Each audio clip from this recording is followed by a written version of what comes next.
Hi friend, कैसे हैं आप सब। आई होप कि अच्छे होंगे। तो चलिए एक बार फिर से स्वागत है मेरे YouTube channel Sanjay Mahato official में। तो फ्रेंड, आज का टॉपिक बहुत ही इंटरेस्टेड होने वाला है आप सबों के लिए, क्योंकि आज का टॉपिक जो मैंने बनाया हुआ है वो है आरपीएफ कांस्टेबल यानी रेलवे प्रोटेक्शन फोर्स, रेलवे सुरक्षा बल का जो है मंथली सैलरी यानी मंथली जो है पेमेंट कितना दिया जाता है। बेसिक पेमेंट से लेकर अन्य क्या क्या भत्ते जो है पेमेंट के साथ में दिए जाते हैं और कितने अवकाश जो है साल में स्वीकृत किए जाते हैं, आज के इस वीडियो में पूरी तरह से डिटेल में बताने वाला हूं। तो प्लीज वीडियो में बने रहे, वीडियो को बिना स्किप के लास्ट तक जरूर देखें। और हाँ, अभी तक अगर आप हमारे चैनल पर नए हो, इसी तरह के लेटेस्ट टॉपिक जानने के लिए हमारे चैनल को जो है सब्सक्राइब कर दे। रेड कलर में सब्सक्राइब होगा, उसी के बगल बेल आइकन यानी जो है घंटी का निशान होगा उसको प्रेस कर दे, ताकि जो हमारे आने वाले इसके लेटेस्ट अपडेट सबसे पहले आप तक पहुंच सके। तो चलिए बिना समय गए का टॉपिक शुरू करते हैं। तो सबसे पहले मैं बता देना चाहता हूं, रेलवे प्रोटेक्शन फोर्स, रेलवे सुरक्षा बल जो है एक सेंट्रल जॉब है। इसका जो है बेसिक पेमेंट अगर आप कांस्टेबल यानी सिपाही ज्वाइन करते हो तो बेसिक पेमेंट जो है वह 21,700, कितना 21,700 बेसिक पेमेंट है।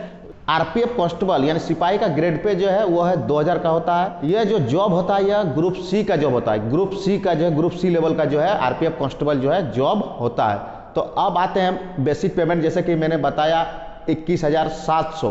बट अगर आप प्रेजेंट टाइम में, अगर अभी के टाइम में अगर आप आरपीएफ कांस्टेबल ज्वाइनिंग करते हो तो आपको लगभग स्टार्टिंग सैलरी आपको मिलेंगे 30,000 यानी 30,000, 30,000 रुपये जो है आपको अभी प्रेजेंट टाइम में मिलेंगे। लेकिन आपका तो बेसिक पेमेंट 21,700 है, बट इतना क्यों?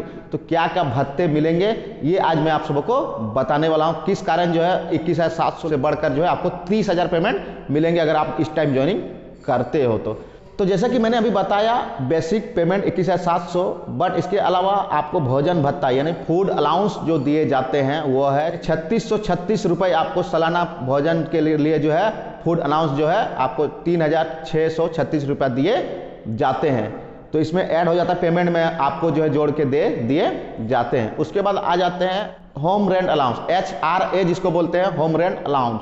होम रेंट अलाउंस यानी जो है मकान किराया, मकान भत्ता आपको देखिए, मकान भत्ता प्रत्येक सिटी में, जैसे कि अगर आप महानगर में रहते हो तो 3 श्रेणी में बांटा गया है, XYZ। जैसे कि X श्रेणी में जो है महानगर, जैसे कि मुंबई, कोलकाता, चेन्नई, दिल्ली, ये सब सिटी में अगर आप जॉब कर रहे हो, ये सब सिटी में आपका अगर जॉब लोकेशन है तो आपको X श्रेणी में जो है रखा जाएगा। यानी आपको जो है उसमें ज़्यादा पेमेंट, बेसिक का जो है उसमें 1% इस तरह से कुछ दिया जाता है।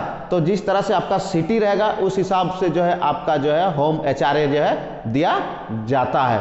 यानी अगर आपका जो है, अगर आप ऐसे नॉर्मल में रहोगे, नॉर्मल जेड सिटी में रहोगे तो आपको लगभग 4,000 कुछ समथिंग आपको जो है मिलेंगे HRA के रूप पर महीने में। ये भी आपका जो है पेमेंट में जोड़ के दिया जाता है। उसके बाद आ जाते हैं TA, एक होता है ट्रेवलिंग अलाउंस, एक होता है ट्रांसपोर्ट अलाउंस।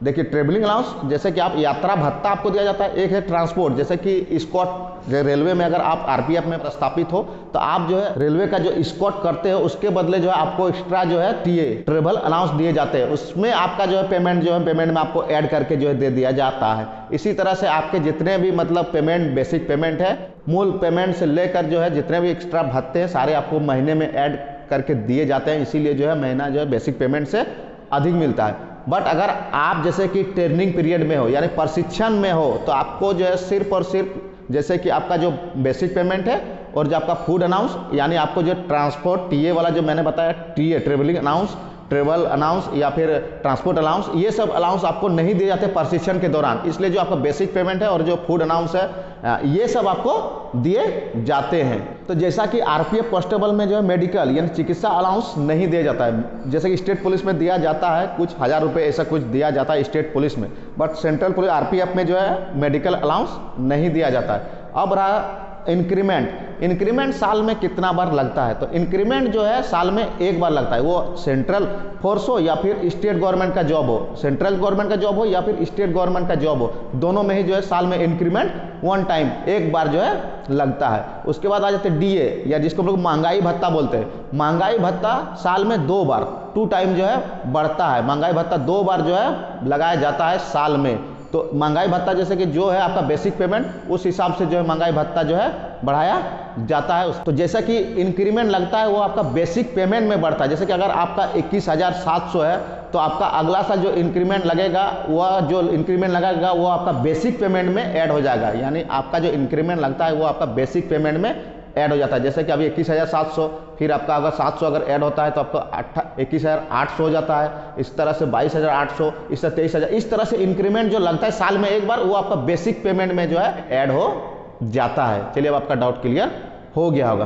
तो अब रहा सवाल कि आपको अलग अलग बहुत तरह के जो हैं भत्ते दिए जाते हैं, चाहे वो महिला कांस्टेबल हो या पुरुष कांस्टेबल। अगर शादी करते हो उसके बाद बहुत सारे भत्ते हैं, जिस तरह के अगर आप शादी करते हो, फिर आपके बच्चे, जब बच्चे आपके 2 बच्चे होते हैं, 2 बच्चे अगर आपके हैं तो सरकार आपको, इंडियन रेलवे आपको जो है 54,000, एक बच्चे के जो है एक बच्चे के 27,000 आपको साल में देते हैं स्कॉलरशिप के रूप में। एक बच्चे के लिए 27,000 और 2 बच्चे के लिए जो है 54,000। 2 बच्चे के लिए 54,000 जो है सालाना आपको स्कॉलरशिप देती है इंडियन रेलवे, अगर आप आरपीएफ कांस्टेबल में हो तो। उसके बाद आ जाते हैं, ये तो रहा सालाना आपको जो है एक्स्ट्रा दिए जाते हैं बच्चे पढ़ाने के लिए स्कॉलरशिप के रूप में। यह फैसिलिटी जो है 2 ही बच्चे के लिए, 1 या 2 ही बच्चे, ज़्यादा के लिए नहीं है। अगर आपके 3 बच्चे हो जाते हैं, एक बच्चा वन टाइम में हुआ, 2 अगर जुड़वे बच्चे हो जाते हैं, फिर भी जो यह नियम आपका लागू रहेगा। 2 बच्चे का ही जो आपका जो है जो स्कॉलरशिप दिया जाता है 54,000। आपको 3 बच्चे जुड़वा अगर हो जाते हैं, यानी वन टाइम में 2 बच्चे होते हैं, तो आपका जो है दोनों का ही जो है पेमेंट, जो दोनों का जो दिया जाता है स्कॉलरशिप 54,000 रुपये सालाना, आपको वही मिलेगा। यानी 3 बच्चे होने पर भी अगर जुड़वा होता है तो आपको इसमें प्रॉब्लम नहीं है, आपको 2 बच्चे का जो है जो स्कॉलरशिप है वो आपको दिया जाएगा। तो इसके बाद अब आते हैं अवकाश। साल में जो है छुट्टी कितना दिया जाता है, लीव, अवकाश कितने स्वीकृत किए जाते हैं इंडियन रेलवे आरपीएफ में। तो सबसे पहले मैं बता देता हूँ सीएल, आकस्मिक अवकाश, सीएल जिसको हम लोग बोलते हैं आकस्मिक अवकाश कैजुअल लीव। सीएल जो है आपको जो है 15 दिनों का जो है स्वीकृत किया जाता है। आपको 15 दिनों का सीएल जो है आपको ग्रांट किए जाते हैं। उसके बाद आ जाता है 30 दिनों का जो है ईएल, सालाना आपका जो बनता है वो 30 दिन का ईएल जो है बनता है। 30 दिन, जैसा कि आप ड्यूटी करते हो तो आपका जो है सालाना, साल में आपका 30 दिन का एक्स्ट्रा जो है ऐड होता है ईएल के रूप में। ईएल छुट्टी के रूप में जो है वो आपका उपार्जित अवकाश के रूप में जो आपका ऐड होता है 30 दिन सालाना। तो यही जो है आरपीएफ कांस्टेबल में अवकाश का प्रावधान है। उसके बाद आ जाते हैं महीने का दूसरा शनिवार, महीने स्टार्टिंग का दूसरा शनिवार जो है आपको रेस्ट के रूप में दिया जाता है, जिसमें कि आप उसमें अगर ड्यूटी करते हो, जो आपका रेस्ट डे होता है, आराम का डे होता है, उसमें अगर आप ड्यूटी करते हो तो उसका पेमेंट आपको मिल जाएगा। उसको आप जमा भी कर सकते हो 13 महीना के वेतन के रूप में। जैसे कि आपको 30 छुट्टी जो है जमा करने हैं सालाना, साल में आपको 30 छुट्टी जो आपको जो रेस्ट या फिर ये सब मिला जुला के आपको जो रेस्ट दिया जाता है, उसको अगर आप नहीं लेते हो, 30 छुट्टी जमा कर देते हो, तो आपको सालाना जो है 13 माह का वेतन दिया जाएगा। 13 माह में आपका सिर्फ बेसिक पेमेंट जो है दिया जाएगा। जो आपका बेसिक पेमेंट है, मूलभूत वेतन है, वो सिर्फ आपको जो है दिए जाते हैं 13 माह के वेतन में। एक्स्ट्रा जो अलाउंस है वो आपको नहीं दिए जाते हैं। तो चलिए, यही है आरपीएफ कांस्टेबल का जो है वेतन और जो है अवकाश कितने स्वीकृत किए जाते हैं। तो मैं आशा करता हूँ आज का वीडियो आपको अच्छा लगा हो, आज का वीडियो आपके लिए फायदेमंद हो। तो प्लीज़ इसी तरह का लेटेस्ट टॉपिक जानने के लिए हमारे चैनल को सब्सक्राइब कर दो। रेड कलर में सब्सक्राइब होगा,